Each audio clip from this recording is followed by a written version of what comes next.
योगेश तलवार ने एक छोटी सी गैदरिंग रखी थी अपने बेटे के 12th क्लास के रिजल्ट की खुशी में। उनके बेटे रोनित ने 93% स्कोर किए थे और क्लास में 3rd आया था। सारे रिलेटिव्स रोनित को रेकमेंडेशन दे रहे थे कि वो अपने फ्यूचर में क्या क्या कर सकता है, लेकिन मिस्टर तलवार किनारे में बैठकर थोड़ा अनईजी हो रहे थे और उन्हें पता नहीं चल रहा था कि उनके साथ क्या हो रहा है। जब सारे गेस्ट चले गए तो मिस्टर तलवार ने किनारे कुर्सी लगाई और अकेले बैठ के अपने करियर के बारे में सोचने लगे। उन्होंने खुद एक अच्छे कॉलेज REC तेलंगाना वारंगल से इंजीनियरिंग की थी। उसके बाद गुड़गांव के एक अच्छे कॉलेज से MBA की थी और MBA करते ही 1990 में उनकी अच्छी जॉब भी लगी थी और वो भी बस दुनिया जीतने के बारे में सोच रहे थे। उन्होंने एक एजुकेटेड स्मार्ट लड़की कुसुम से शादी करी। कुसुम नोएडा के प्राइवेट कॉलेज में एक टीचर थी।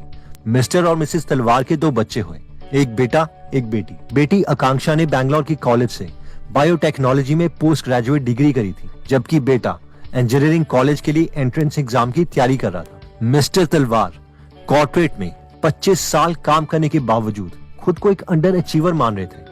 पहले उन्होंने सोचा था कि 40 साल में वो रिटायरमेंट ले लेंगे, फिर 45 में सोचा और खुद को फाइनेंशियली इनसिक्योर मान रहे थे। मिस्टर तलवार सोच रहे थे कि लाइफ में उन्होंने क्या क्या डिसीजन लिए हैं। डिसीजन जैसे कि बच्चे होने से पहले वो एक जेनरस आदमी थे। दोस्तों को अगर कोई भी फाइनेंशियल हेल्प की जरूरत पड़ती तो वो हिचकिचाते नहीं, बस दे देते। लेकिन जैसे ही उनकी बेटी आकांक्षा पैदा हुई तो पैसों को लेके वो सीरियस हो गए और उन्होंने फिक्स डिपॉजिट यानी FD में पैसे इन्वेस्ट करना स्टार्ट कर दिया।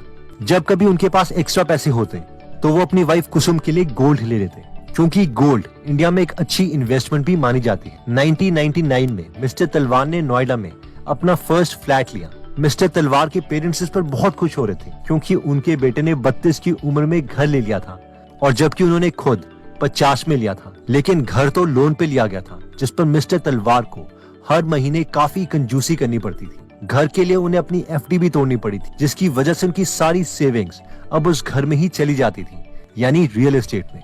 बीच में बैंक के इंटरेस्ट रेट्स कम हुए, मिस्टर तलवार की थोड़ी सैलरी बढ़ी और उन्होंने अपने दोस्त के कहने पर कुछ स्टॉक्स खरीद लिए। स्टॉक्स के प्राइस काफी बढ़ गए थे और रियल एस्टेट के प्राइस बढ़ने से उनके घर की वैल्यू भी ऑलमोस्ट डबल हो गई थी। मिस्टर तलवार थोड़े और कॉन्फिडेंट हुए और उन्होंने नोएडा में high rise complex Empire Apartments में एक और फ्लैट बुक करवा लिया, जिसकी अभी कंस्ट्रक्शन पूरी नहीं हुई थी। लेकिन फिर आया 2008 का स्टॉक मार्केट क्रैश, जिसमें मिस्टर तलवार का पोर्टफोलियो ऑलमोस्ट डिस्ट्रॉय हो गया। उन्हें यकीन हो गया था कि स्टॉक मार्केट में तो कभी भी इन्वेस्ट नहीं करना चाहिए, रियल एस्टेट ही बेस्ट है इन्वेस्ट करने के लिए, क्योंकि डेवलपिंग कंट्रीज में तो रियल एस्टेट के प्राइस बढ़ते ही बढ़ते हैं। लेकिन 2013 से 2017 तक घरों की डिमांड भी बहुत कम हुई। बहुत से रियल एस्टेट डेवलपर्स लोन में डिफॉल्ट करने लग गए, क्योंकि कोई कस्टमर मिल ही नहीं रहा था, जिसकी वजह से जो नया घर मिस्टर तलवार को 3 साल में तैयार होके मिलना था, अब 6 सालों के बाद भी उन्हें वो तैयार होके नहीं मिल रहा था और अगले सालों में भी उसके तैयार होने के चांसेस नहीं थे। मिस्टर तलवार अपने ख्यालों से बाहर आए और टीवी को ऑन कर दिया। वो अब 50 के हो चुके थे और उनके पास 10 और साल बचे थे वर्किंग लाइफ के। सौरभ मुखर्जी अपनी बुक कॉफी कैन इन्वेस्टिंग में बताते हैं कि हम में से मैक्सिमम लोगों की स्टोरी भी मिस्टर तलवार जैसी होती है, जो एजुकेटेड तो हैं लेकिन फाइनेंशियल नॉलेज बहुत कम है।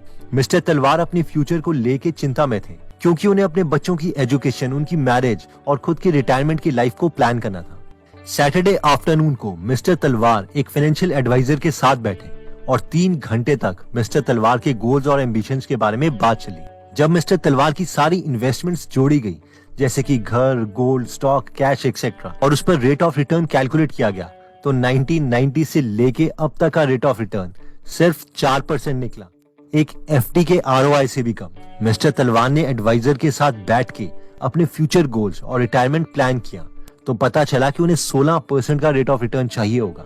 सौरभ मुखर्जी, जो कि चीफ इन्वेस्टमेंट ऑफिसर हैं मार्शलस इन्वेस्टमेंट मैनेजर्स में, वो कहते हैं कि कॉफी कैन इन्वेस्टिंग का मतलब है कि इंडिया की टॉप बेस्ट कंपनीज के स्टॉक्स लो और उन्हें लंबे समय तक बिल्कुल मत छेड़ो, और उनके मुताबिक ये स्टॉक्स आपको काफी अच्छा रिटर्न देने के कैपेबल हैं, जिसके लिए सौरभ मुखर्जी ने एक मेथड बनाया, जिन्हें वो कहते हैं कॉफी कैन इन्वेस्टिंग पोर्टफोलियो। अब ऑब्वियसली सवाल ये आता है कि अच्छी कंपनीज को कैसे आइडेंटिफाई किया जाए। इसके लिए सौरभ ने अपनी बुक कॉफी कैन इन्वेस्टिंग में एक क्राइटेरिया बताया है। उन्होंने पहले तो ये देखा कि इंडिया में टोटल पब्लिक लिस्टेड कंपनीज कितनी हैं, यानी ऐसी कंपनीज जिनके शेयर्स हम खरीद सकते हैं, तो ये करीबन 5000 के करीब निकली। उसके बाद उसमें से उन्होंने वो कंपनीज फिल्टर की जिसकी मार्केट कैपिटलाइजेशन कम से कम 100 करोड़ है। क्योंकि सौरभ के मुताबिक इनसे छोटी इस कंपनी के डेटा पर हम ज्यादा विश्वास नहीं कर सकते, तो करीबन 1500 पब्लिक लिस्टेड कंपनीज ऐसी हैं जिनकी मार्केट कैपिटलाइजेशन 100 करोड़ से ज्यादा है। उसके बाद उन्होंने इन 1500 कंपनीज में एक और फिल्टर लगाया कि इन 1500 कंपनीज में से ऐसी कौन सी कंपनीज हैं जिसकी पिछले 10 साल से लगातार सेल्स हर साल कम से कम 10% से ग्रो हो रही है और return on capital employed tax से पहले कम से कम 15% है। क्योंकि हमें ऐसी स्ट्रॉन्ग कंपनीज चाहिए जिसने पिछले 10 सालों में ये कंसिस्टेंट रिजल्ट दिखाया, इसलिए हम ये मान के चल सकते हैं कि नेक्स्ट 5 से 10 सालों में ये ऑन एन एवरेज ऐसा ही परफॉर्म करेगी। जब 2017 तक के डेटा में उन्होंने फिल्टर लगाया तो पता चला कि सिर्फ 12 कंपनीज ऐसी थी जो इस क्राइटेरिया को फुलफिल करती थी और सौरभ ने इसी पोर्टफोलियो को मिस्टर तलवार को रेकमेंड किया और लंबे समय के लिए होल्ड करने के लिए कहा। दोस्तों, मोस्ट इंपॉर्टेंट थिंग ये है कि मेरे पास कोई सर्टिफिकेशन नहीं है फाइनेंशियल एक्सपर्ट्स की और आपको अपनी रिसर्च जो है वो खुद करनी है और उसी के अकॉर्डिंग अपने डिसीजन लेने हैं। इस वीडियो को हम समराइज कर देते हैं। इस वीडियो में हमने सौरभ मुखर्जी की बुक कॉफी कैन इन्वेस्टिंग की समरी देखी, जिसमें हमने देखा था कि मेजॉरिटी ऑफ इंडियंस इन्वेस्टमेंट को बहुत ही कॉम्प्लिकेटेड समझते हैं। या तो उनकी इन्वेस्टमेंट फिलॉसफी ही गलत होती है, जैसे कि ज्यादा रिटर्न्स के लिए हमें ज्यादा रिस्क लेना पड़ेगा। लेकिन अगर हम अच्छे इन्वेस्टर्स जैसे कि Ben Graham, Warren Buffett etcetera की इन्वेस्टमेंट फिलॉसफी को माने तो वो सभी फिलॉसफी सेम है कि हाई क्वालिटी कंपनी में इन्वेस्ट करो और बहुत लंबे समय तक उसे होल्ड करके रखो और उसके शेयर प्राइस की वैल्यू को बार बार चेक करने की जरूरत नहीं है। नेक्स्ट हमने देखा था कि सौरभ मुखर्जी के अकॉर्डिंग कॉफी कैन पोर्टफोलियो भी हमें अच्छी कंपनीज को फिल्टर करने का ऑप्शन देता है, जिसमें सौरभ ने कुछ फिल्टर्स बनाए थे, जैसे कि उन कंपनी की मार्केट कैप 100 करोड़ से ज्यादा होनी चाहिए और पिछले 10 साल में लगातार सेल्स 10% से ग्रो होनी चाहिए और साथ में ROCE यानी रेट ऑफ कैपिटल एम्प्लॉयड पिछले 10 साल का हर साल कम से कम 15% होना चाहिए। ऑथर के अकॉर्डिंग अगर हम इन कंपनीज में इन्वेस्ट करके 5 से 10 साल तक इस पोर्टफोलियो को छेड़ते नहीं हैं तो हमें अच्छा रिटर्न मिल सकता है। अगर शॉर्ट टर्म में बार बार हम इसे बेचते और खरीदते रहते हैं तो हमें ट्रांजैक्शन फीस, टैक्सेस भी देने पड़ते हैं, जिससे कंपाउंडिंग की वजह से जो हमें फायदा होने वाला था वो हमें नहीं मिल पाएगा। अगर इन्वेस्टमेंट के ऊपर आप और बुक समरीज पढ़ना या सुनना चाहते हैं, जैसे कि intelligent investor, the little book on common sense investing या फिर पीटर लिंच की बुक लर्न टू, आप गीगल एप्लीकेशन डाउनलोड कर सकते हैं, जहां पर 140 से ज्यादा बुक समरीज हिंदी में और इंग्लिश में फ्री में अवेलेबल है, जिसे आप पढ़ भी सकते हैं और सुन भी सकते हैं। अगर आप मोस्ट एक्सपीरियंस्ड लोगों के एक्सपीरियंसेस सीखना चाहते हैं तो आप इस एप्लीकेशन को डाउनलोड कर सकते हैं। इसका लिंक हम डिस्क्रिप्शन में दे देंगे। एनीवेज दोस्तों, अगर आप ऐसे नॉलेजेबल वीडियोस मिस नहीं करना चाहते तो सब्सक्राइब करने के बाद बेल का बटन दबाना मत भूलिएगा।